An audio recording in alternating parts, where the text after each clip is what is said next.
Hi, welcome to Phantastic Feast. I'm your host, Thuy Phan. Today I'm going to show you how to make a very simple street food in Vietnam that is very popular but very easy to make. It's clams with scallion oil and crushed peanuts. It's something that is traditionally grilled, but I found a way to make it in the oven that makes it very simple and something very easy that anybody can make. And it's something you can always have people over and enjoy it as an appetizer, as a main dish. Right here we have some Venus clams. They happen to be on sale. I love buying things that are on sale in season. It dictates a lot of the way that I cook because I always figure that's when it's the freshest because it's what's available.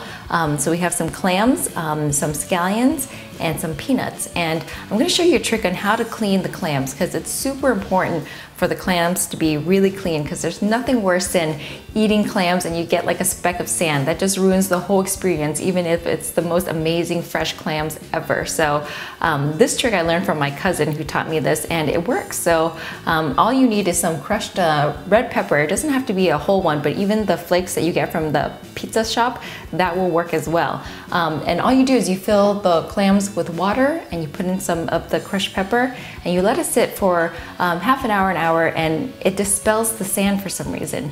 And I don't know the science behind it, but it works. And you just have to make sure that you clean it really well. So let's go ahead and get the water going so that we can get these clams a pepper bath and get it clean. So once you have your big bowl of water, what you want to do next is open the clams up, set them free, kind of. There. And usually when I'm at the store, I look for clams that are completely closed because I think when they're open, they're just not as fresh. I mean, they're still alive, but the more closed they are, the fresher they are. And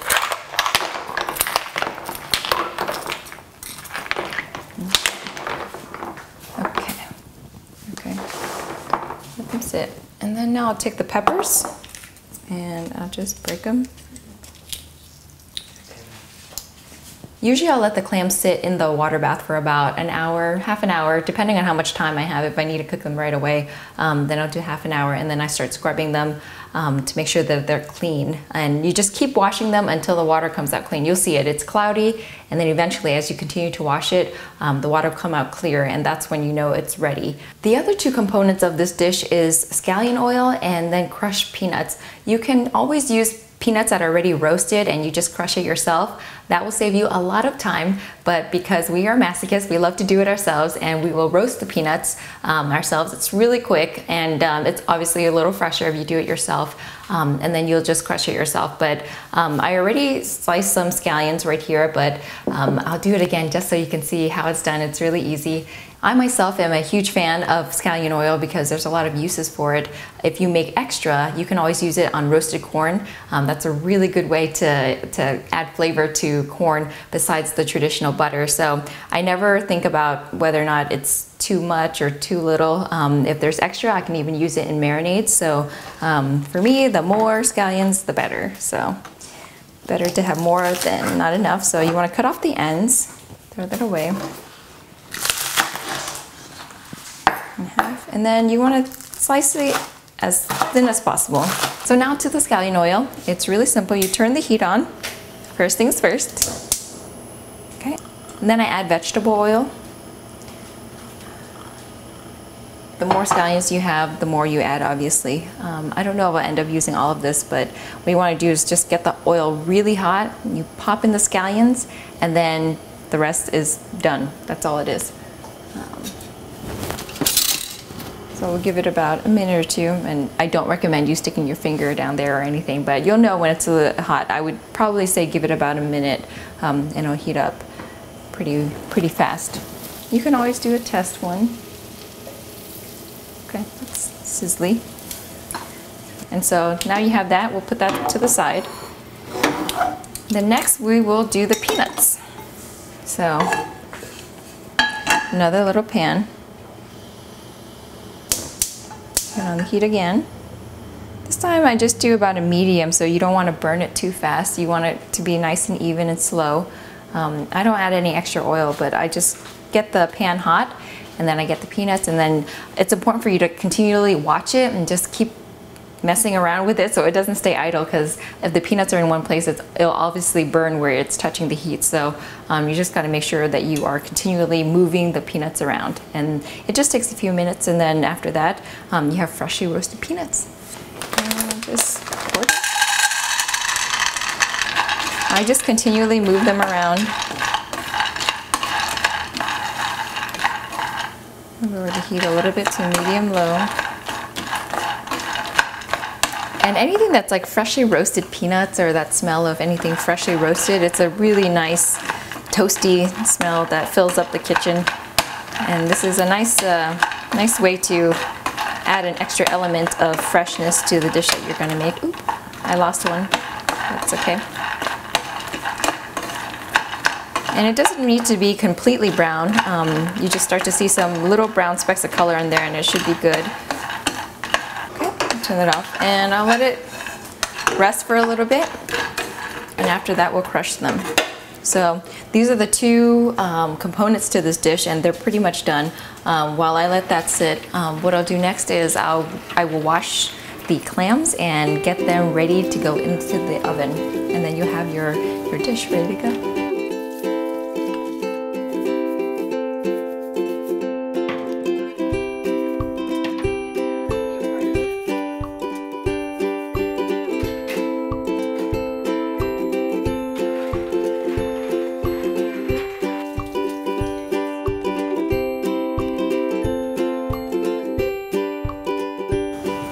Okay, so while we are waiting for the water to boil, what we'll do next is we'll crush the peanuts and get those condiments ready to go. And I let it sit for a little bit because when you are roasting fresh peanuts, they are soft while they're hot, obviously, and then you give them some time to cool down, and then they're really crispy. I've just been picking at them because they're so good. You can hear them crunch. So what I do is I put them in double Ziploc bags so that they don't come out, and then you do some anger management to crush them. So, and then you want to let the air out a little bit, but double bag it. Okay. Take your rolling pin, and then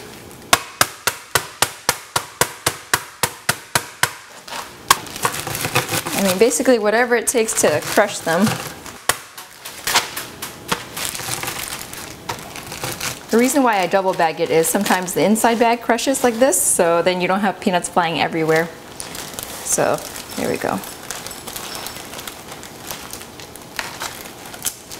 And now our pot of water is boiling.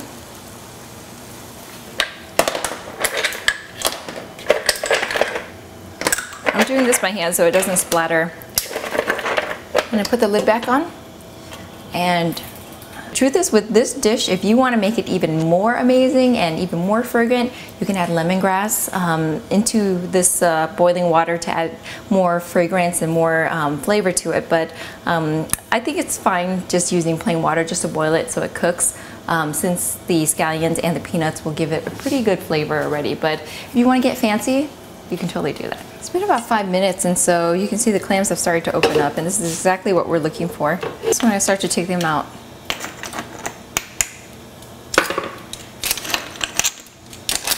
they've opened up beautifully. So the ones that don't open, I never force them because that probably means that they're not a good clam to begin with. So just go with the ones that are open. At this point, I let the clams cool down, and then what I'll do is I'll break it off like this and just use this half and not throw away this half. But since it's still kind of hot, I'm going to let it cool down. I actually have a batch that I already boiled, and we'll use that since it's cooled down, and then I won't burn my fingers. So we'll do that over here. This is a batch of clams I did earlier. What you need is a baking sheet, and you put foil on there, and you break it apart, and then you turn the oven onto a low broil, and then that's when it gets cooking. This is super easy to make. The only thing is you just have to do steps to make sure that it's cleaned, and then the 2 condiments, and then after that it's really simple. So that's why I like this dish so much.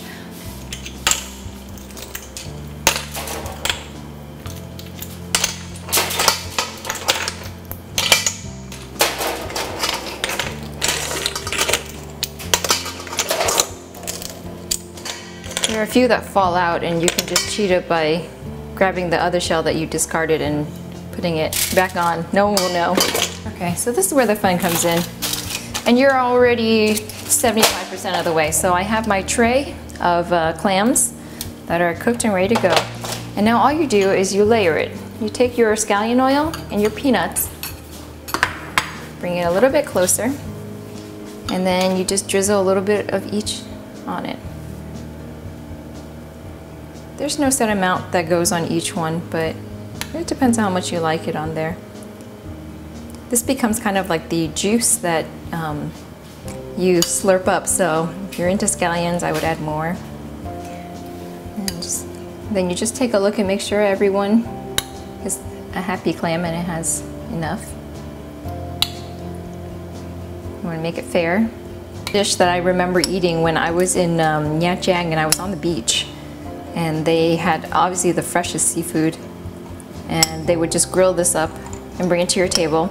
Obviously you could do this on the grill, but I don't always have the grill going, so if this is something that you want to just have like an easy night of just having friends over, it's an easy dish to do without the grill. Obviously the grill has better presentation, but this will work as well. Now if you really want to get fancy, you can also add fried garlic or fried shallots to this. I like it, some people don't like it, so it's totally up to you. I think it adds a nice little extra crunch, and you know, I happen to have this available. And then what we'll do is we'll just put them into the oven and let it broil and cook a little bit, and then it's ready to be plated. After a few minutes, once the scallion oil starts to bubble, you know it's ready, and I just checked it and it is.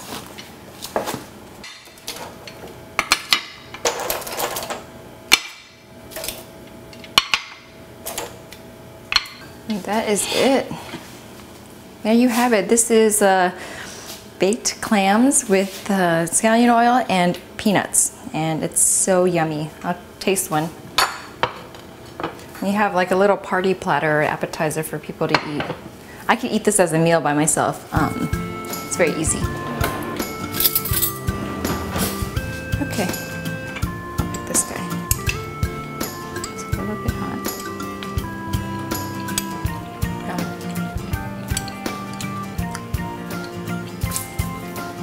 It's a really easy dish to make. Just take some assembling, but there you have it. You have something that looks really hard to make, and it's something that's reminiscent of beach town cuisine in Vietnam.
So now I'm going to show you how to make a drink that I drink all the time because it's preferable to me than just plain old water. It's artichoke pandan water, and for those of you who are familiar with artichoke, you know that has a lot of cooling properties and is pretty healthy for you. But some of you may not know what pandan is, and pandan is a Southeast Asian kind of like herb, I guess. It's like a sawgrass almost, and this is cut in half. But it is super fragrant. A lot of people use it in cooking or baking because the extract is a green color, so it adds an extra flavor to it. And when you're cooking this drink, the whole house smells amazing.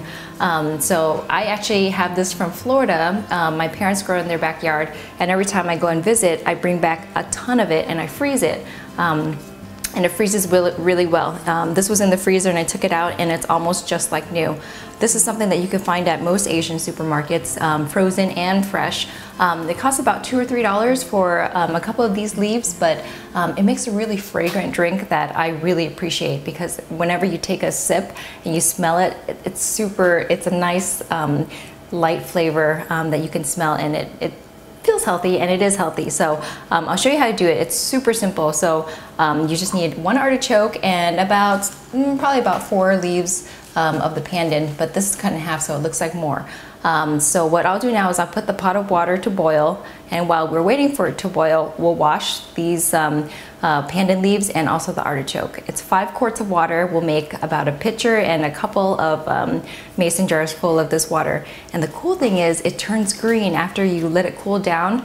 There's some property in the artichoke and the pandan that once you let it cool down, it turns the water green, and it looks really cool, and it looks almost like a neon green. So I really like it because it's cooler than just plain old clear water, but something I drink all the time. So I figure I'll show you how I live my life, and this artichoke pandan water is something I always have in the fridge. So it's also something you can drink hot. It's almost like a tea if you want to drink it hot right away, but if you want to cool it down, it becomes like an iced beverage. So let me put on the pot of boiling water, and while that's boiling, we'll get the artichoke going. So obviously this is not rocket science. It's artichoke and pandan water, exactly what it sounds like, but a lot of people don't know how to cut the artichoke, and I'll show you how to do it. It's really simple. I usually cut this off. Some people actually boil the artichoke whole, but the truth is I actually like to eat the artichoke, so then it becomes 2 dishes for me. It becomes pandan artichoke water, and also I get to eat the heart of the artichoke. So what you do is you just cut it in half like this.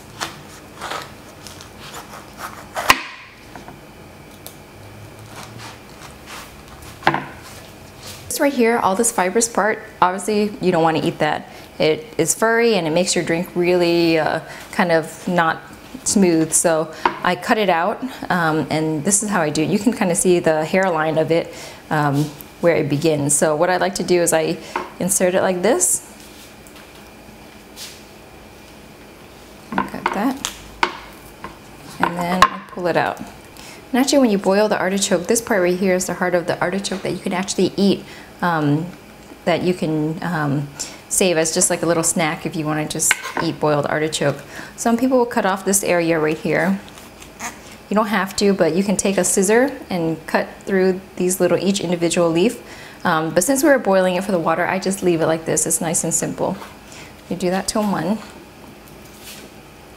You got to do it to the other. And then I actually like to run this through underneath the water for a little bit more just to get rid of the fibers. So let me just do that. That's all the preparation it takes to make this drink. Now that the water is boiling, we are ready to put in the artichoke and the pandan water. So,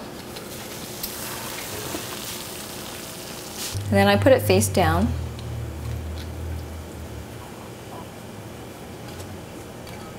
That's it.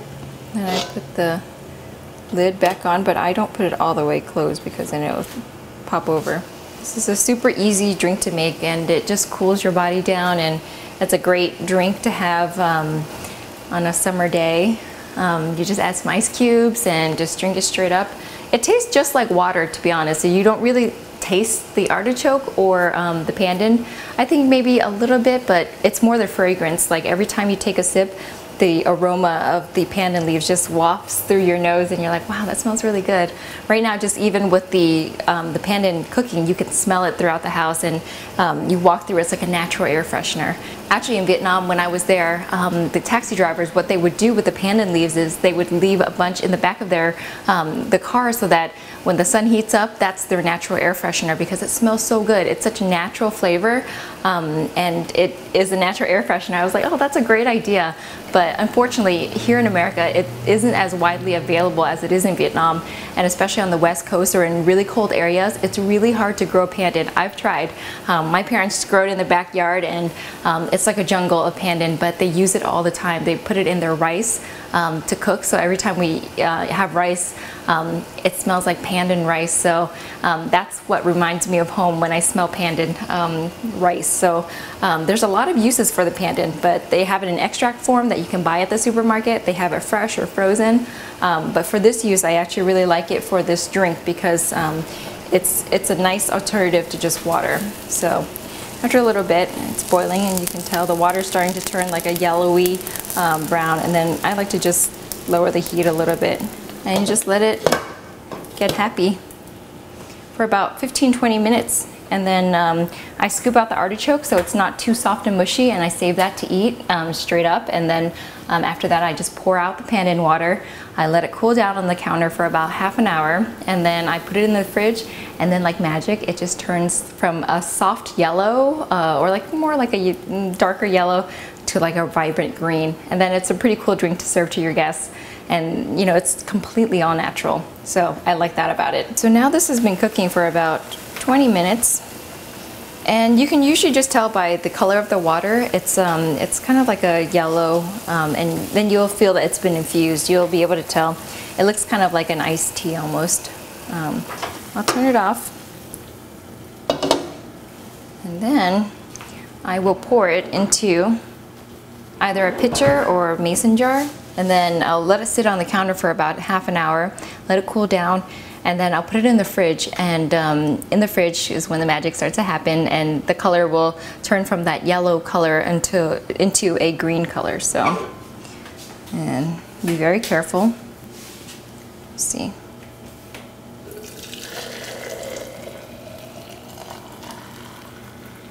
What I like to do is I like to put a leaf into each one just so it stays infused.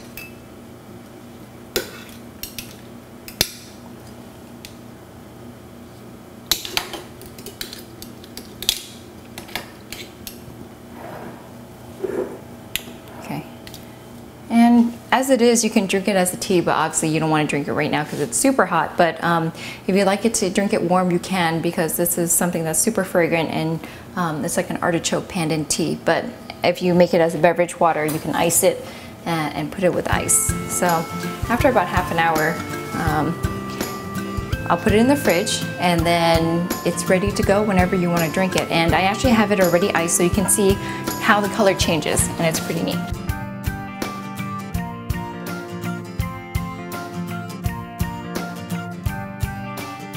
And that's all there is to it. It just takes 2 ingredients, pandan and artichoke, plus the water, and you have yourself a really awesome drink that you can just keep in the fridge at all times for yourself to enjoy, or for when friends come over and they just stop by. And it's a great alternative to water. Artichoke obviously has some really good properties to it that's good for your skin, good for your health.